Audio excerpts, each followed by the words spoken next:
Welcome to quick learning classes. आज हम लोग डिस्कस करने वाले हैं कंपोजिट नंबर। कंपोजिट नंबर होता है भाज्य संख्या।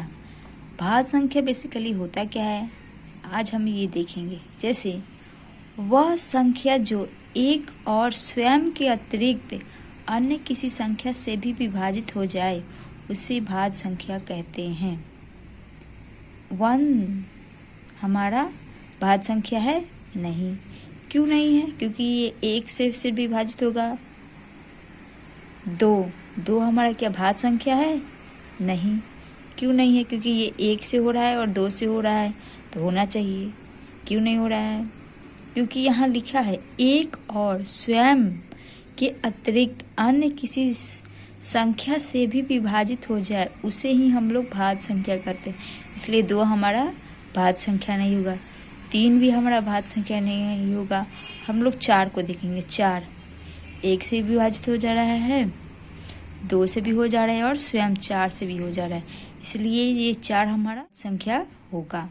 फिर हम दूसरा एग्जाम्पल लेकर देख सकते हैं। जैसे 15 जो है 1 से भी होगा विभाजित, 3 से विभाजित होगा, 5 से विभाजित होगा और ये स्वयं 15 से विभाजित होगा, इसलिए हमारा ये भाज्य संख्या होगा।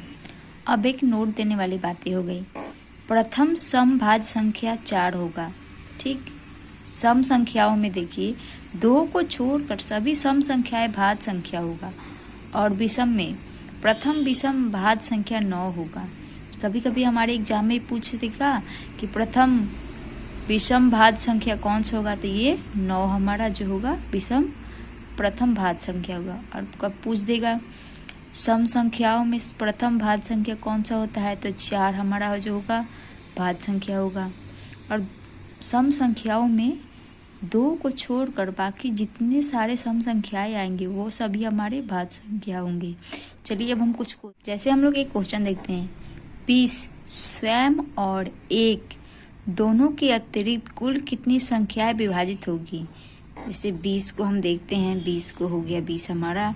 अब देख रहे हैं किस किस से ये विभाजित होगी। एक तो 1 से होगा, फिर 2 से होगा, फिर 5 से होगा, फिर किससे हो सकता है 10 से होगा, फिर 20 से होगा, ये इससे होगा विभाजित, इससे होगा, इससे होगा, इससे होगा, फिर 4 से विभाजित हो सकता है। तो क्वेश्चन क्या करे, 20 स्वयं 20 को छोड़कर और एक को छोड़कर। अब हमें बताइए कितनी कुल संख्याएं विभाजित होगी इसे।